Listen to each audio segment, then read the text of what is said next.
A você o nosso muito bom dia, o nosso muito obrigado pela companhia. Começando a segunda parte aqui do nosso Comando Geral pela O Dia TV, pela 92,7 FM O Dia e também nas nossas plataformas nas redes sociais. A você uma ótima segunda-feira, hoje 15 de janeiro, segunda já a metade do mês de janeiro, né?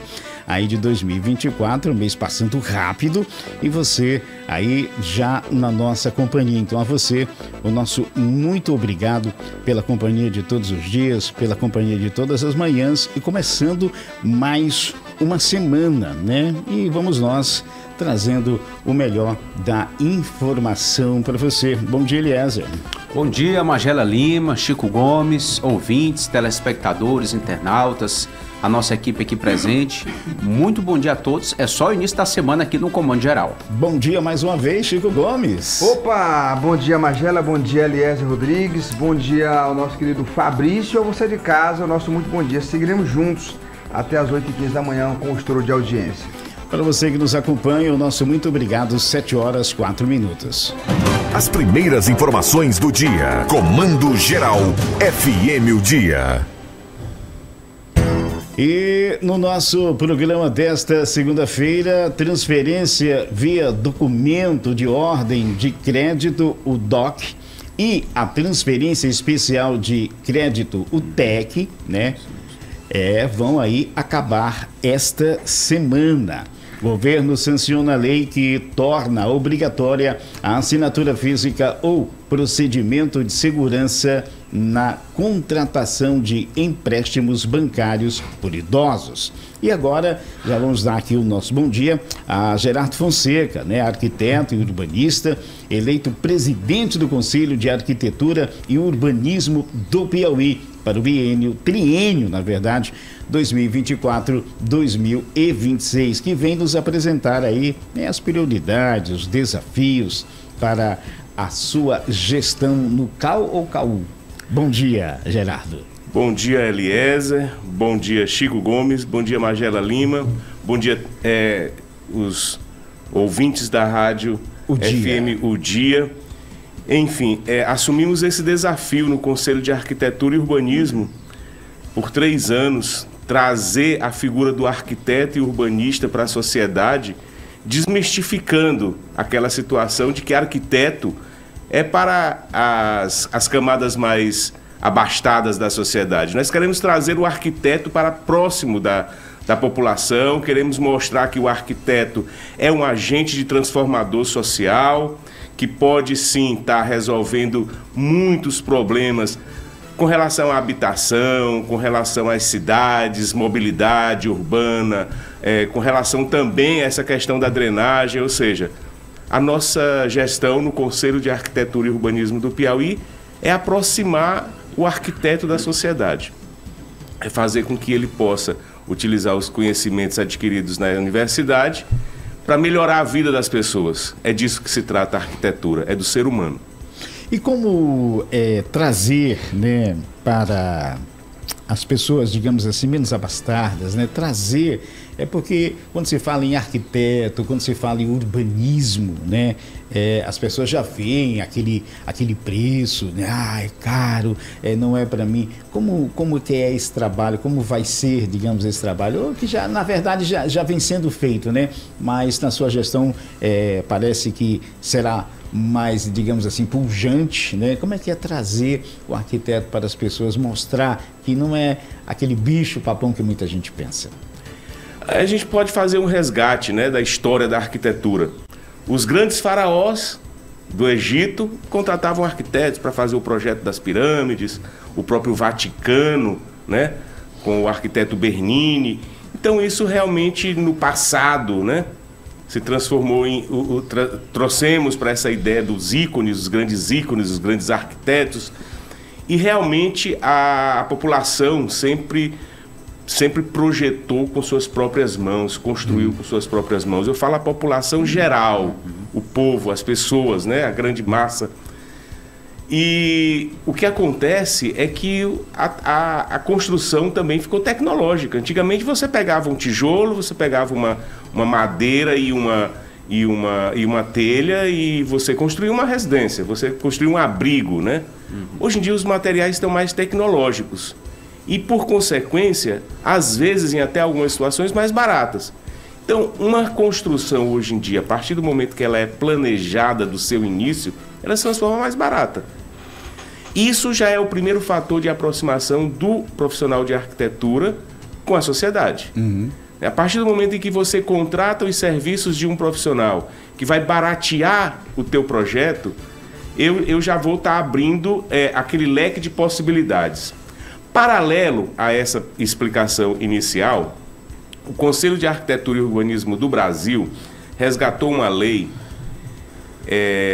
uma lei de 2008, Lei 11.888, que chama Lei da ATIS, Assistência Técnica para a Habitação de Interesse Social. É uma lei em que o governo federal instituiu, que a gente até, tirando uma brincadeira com o nome, a gente comparou isso com o SUS. É o SUS da habitação. Ou seja, é uma lei que garante que populações com menos de 2 salários mínimos têm direito, sim, a um projeto para melhoria habitacional. Eu falando de projeto, não é a construção. Então, o Conselho de Arquitetura e Urbanismo decidiu explorar essa lei. É uma lei que também é multidisciplinar. Ela traz aspectos jurídicos, né? Então ela envolve o direito quando ela toca na regularização fundiária. Ela traz o serviço social, os profissionais de serviço social para mapear. Traz os engenheiros, a engenharia, traz os arquitetos. Então, é uma lei multidisciplinar, repetindo, a Lei 11.888, ela é uma lei multidisciplinar que garante que situações de áreas de situação de risco, conjuntos em que necessitam de um certo projeto arquitetônico para melhorar a vida das pessoas que habitam ali, o arquiteto está junto. Então, a ATIS é uma lei que fomenta essa atividade através de recursos para pagar os projetos. Ou seja, o arquiteto que trabalha com a ATIS, né, e ele não é um arquiteto que trabalha voluntariamente, ele trabalha recebendo valor para projetar para populações carentes. Então, o que a gente quer é fazer essa lei ser conhecida por todos, fazer com que muitas empresas, o poder público, o poder privado também, possa destinar algum valor, né, anual, mensal, para que essas ações possam ser implementadas. Eu vou dar um exemplo.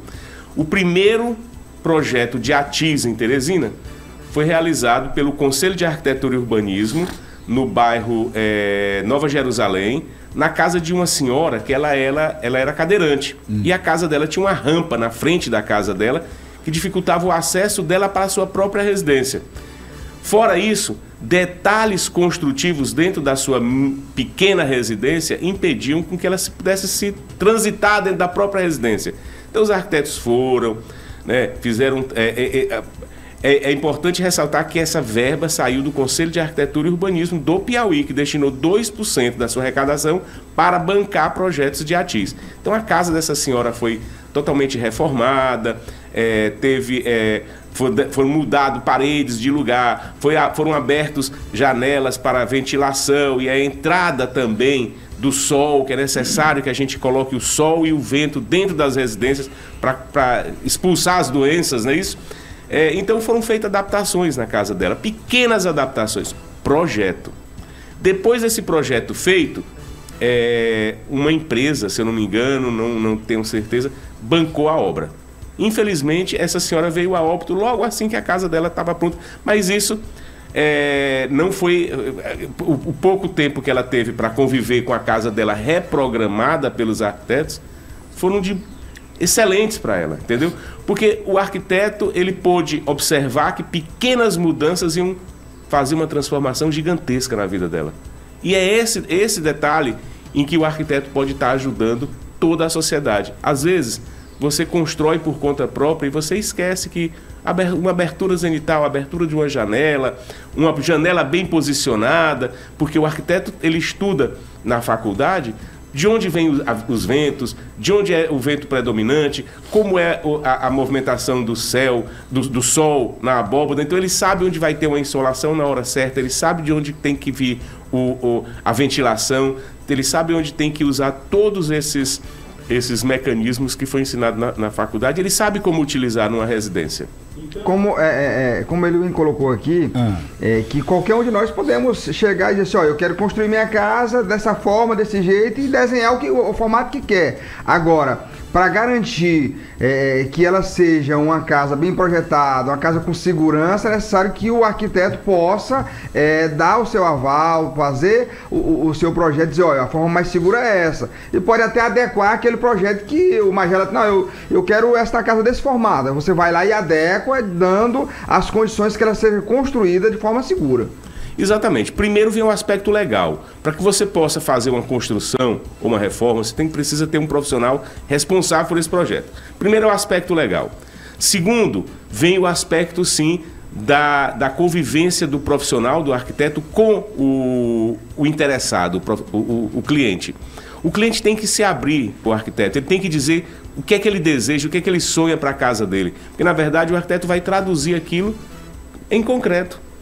Ele vai traduzir aquele desejo do seu cliente ele vai passar isso para o papel, do papel para um projeto, entendeu? Então ele vai conseguir, por exemplo, tem cliente que o desejo dele é ter vamos supor, 2 banheiros numa residência, 2 suítes numa residência de dimensão reduzida.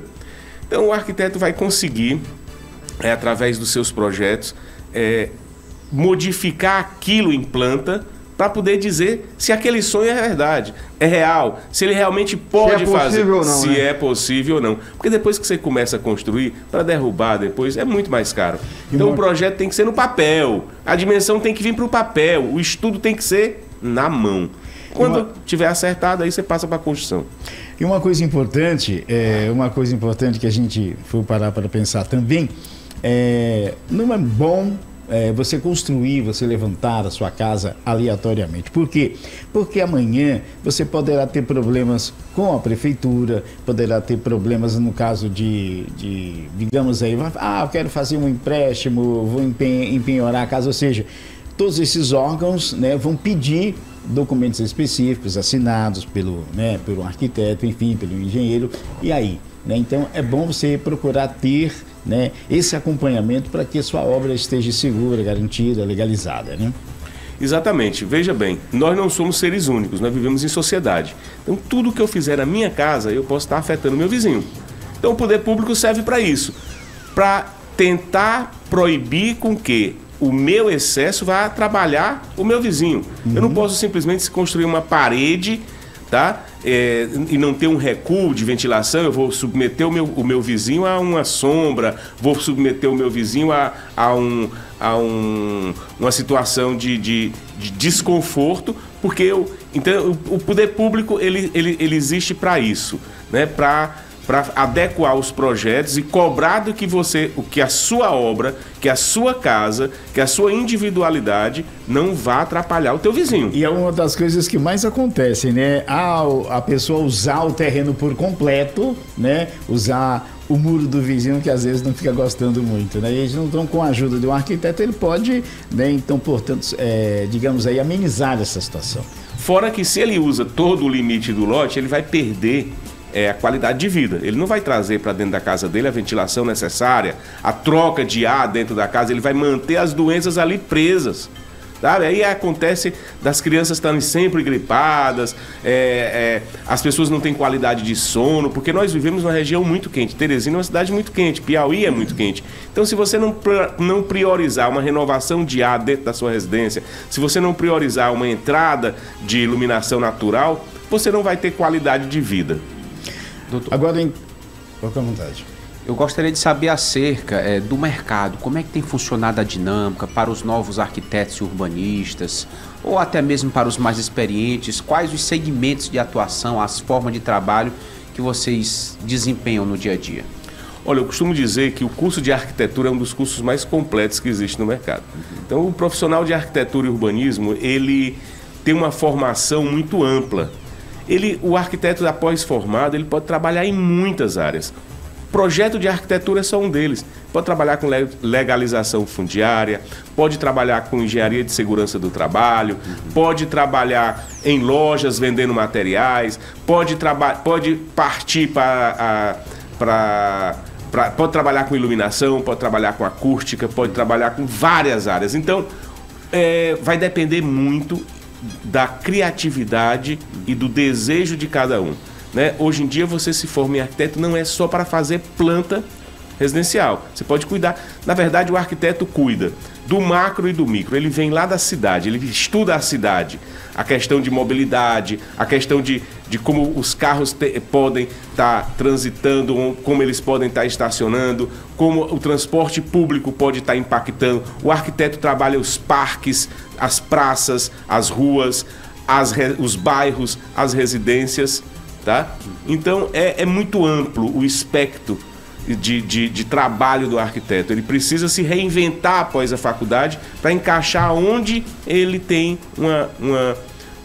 um interesse maior em atuar ou uma oportunidade maior de atuar, porque às vezes é por oportunidade, não é pelo que você gosta, é o que te apresenta a vida. O senhor citou aí, até na questão da drenagem, por exemplo, o arquiteto pode fazer um planejamento, pode fazer ali, visualizar o melhor formato. Eu cito como exemplo que nós temos em Teresina vários pontos de alagamento, uma situação gritante. Eu cito, por exemplo, ali o Torquato Neto, que é conhecido por todos. Então, o arquiteto poderia ter visualizado o melhor formato de se construir aquele conjunto habitacional para que se evitasse uma catástrofe que hoje é, correto? Correto. Agora, é importante frisar que o arquiteto não é um profissional independente. Ele depende de muitas outras disciplinas. As engenharias, como um todo, é o nosso principal aliado. Então, os engenheiros e os arquitetos juntos é que eles vão transformar a paisagem para absorver todo esse volume de água de uma chuva. Por exemplo, se eu planejo um bairro, né, eu tenho que ter todas as curvas de nível, eu tenho que conhecer por onde a água corre, para onde essa água vai ser modificado. Então, com a ajuda do planejador do bairro e a ajuda do conhecimento das engenharias, nós sim podemos formar um time e evitar esse tipo de catástrofe, que acontece por falta unicamente de planejamento. Então no caso do Torquato existiu uma falta de planejamento, de conhecimento, digamos assim, de conversa, né? De entrosamento, digamos, da equipe, porque a água vem da avenida principal, ela cai todo pro fundo do bairro e são crateras, inclusive teve uma pessoa que já faleceu, mas enfim, é uma coisa complicada. E só para dar um respirar para o Gerardo, nosso entrevistado de hoje aqui, para você que nos acompanha, nosso muito obrigado. E falando em educação, em aprendizagem, se você se preocupa em oferecer a melhor educação para os seus filhos, aquela que prepara não só o seu filho para o lado acadêmico e profissional, mas que prepara o seu filho para a vida, eu indico o Colégio Séculos. Mais que formar alunos, o Colégio Séculos oferece um letramento digital, um aprendizado socioemocional, que prepara o seu filho não só para a autorregulação, né? Aquela tomada de decisão responsável, habilidade de relacionamento, que hoje muitas pessoas têm dificuldade de se relacionar com as pessoas, consciência social e também o autoconhecimento. O Colégio Séculos trabalha em conjunto com as famílias para garantir aí uma educação integral, não só aí na parte aquela educação entre corpo docente, aluno e a família, preparando o seu filho para a vida. Então, tanto do infantil ao pré-vestibular. O telefone do Colégio Séculos é o 3219-3550, 3219-3550, o fixo, e o WhatsApp 869-9978-6857. Então, na hora de educar o seu filho, Colégio Séculos. E para você que ligou o seu televisor agora, estamos conversando, recebendo nessa segunda-feira Gerardo Fonseca, arquiteto, urbanista e eleito presidente do Conselho de Arquitetura e Urbanismo do Piauí para o triênio 2024-2026. Gerardo, veio de uma reeleição, estava fora, como é que foi essa eleição, como é que foi, então, esse novo mandato, esse novo triênio? Bem, vou resgatar um pouco da história do nosso conselho. Nós temos um conselho muito jovem, nós temos 12 anos só de criado, 13 anos de criado. Nós, antigamente, os arquitetos eram ligados ao CREA, o sistema CONFEA-CREA, e o A era de arquitetura, Conselho Regional de Engenharia e Arquitetura. Com a nossa saída do conselho do CREA, o A virou agronomia, né? Então nós sempre tivemos uma relação muito harmônica, uma relação de trabalhos juntos, em conjuntos, mas nós necessitávamos ter o nosso próprio conselho. Nós temos pautas, inclusive essas pautas sociais, que gostaríamos de desenvolver, então era um anseio muito grande dos arquitetos ter seu próprio conselho. Em 2010 foi criado, então a partir daí nós tivemos todo um processo, né? E quero dizer que a arquitetura e o Brasil ganhou muito com isso, e tem ganhado e vai ganhar muito mais. Então, nessas primeiras gestões que foram instaladas em Teresina, no Brasil, foi designado que em cada estado da nação teria um próprio conselho. Então existe o CAU-BR, que é o Conselho de Arquitetura e Urbanismo do Brasil, e existe os CAUS-UFs. No Piauí é CAU-Piauí, Conselho de Arquitetura e Urbanismo do Piauí, que está no seu 5º presidente e no seu 5º mandato no Brasil inteiro.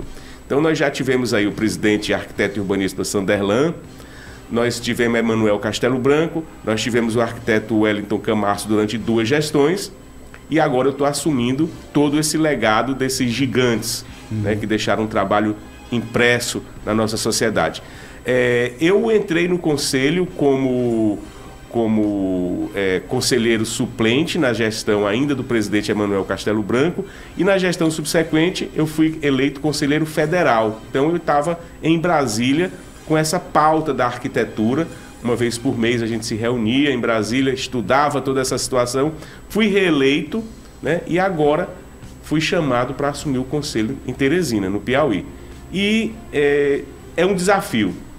É bom frisar que nós que trabalhamos nesse tipo de trabalho, como conselhos federais, nós entregamos um trabalho sem remuneração, tá? A gente entrega parte do nosso dia. É óbvio que o conselho tem toda uma equipe técnica que trabalharia sozinho, mas é necessário que tenha arquitetos eleitos para representar toda a classe de arquitetos dentro do conselho. Porque o que seria de nós arquitetos se um outro profissional fosse julgar as nossas ações, fosse implementar a nossa política? Então, o arquiteto, ele é convidado a participar, assim como outras profissões convidam outros profissionais para os seus conselhos, para que a gente possa estar dentro do conselho.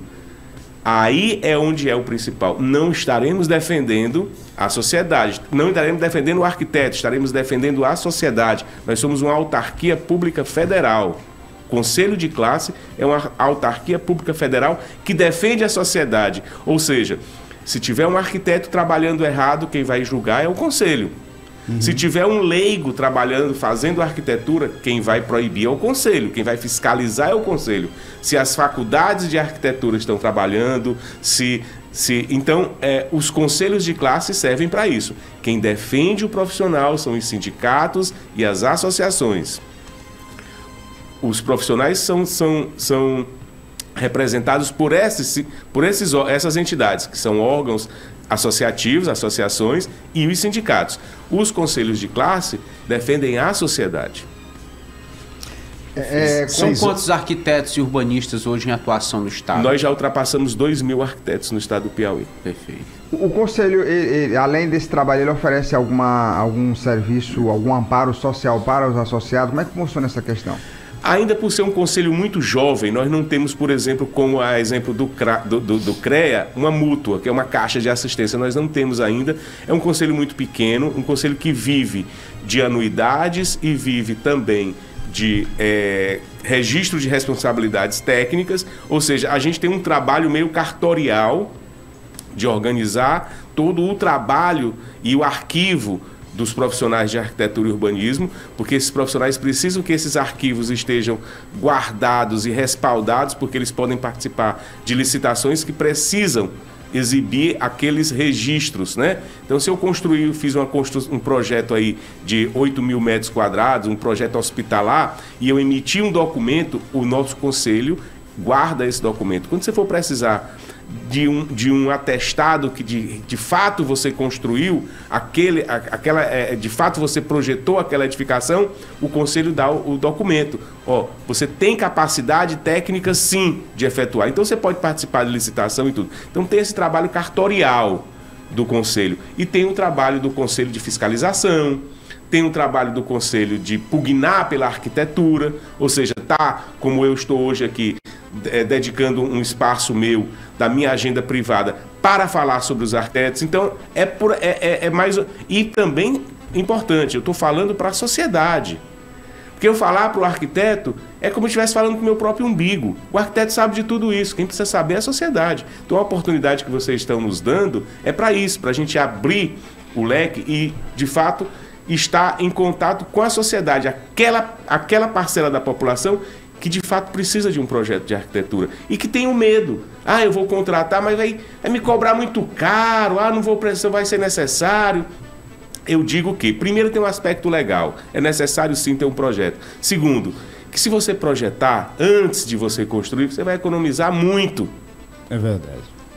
Que se você vai construindo aleatoriamente, você vai economizar em material de construção, em tempo, em aborrecimento, digamos assim, entre aspas, né? Não necessariamente, mas com mestre de obras, que às vezes você pega vai fazer sua casa aleatoriamente, aí você vai para um mestre de obra contratado e ele quem vai trazer tudo isso. Então, com o arquiteto, ele vai dizer a quantidade necessária de material, né, para que esse material, então, aí é repassado, né, evitando desperdícios, né? Fora o desperdício, também tem a tecnologia. Cada ano que passa são produtos novos que são lançados no mercado. Como eu disse, antigamente a gente construía com pouco material. Existem N maneiras de construir uma casa, até pré-moldada, se você quiser. É verdade.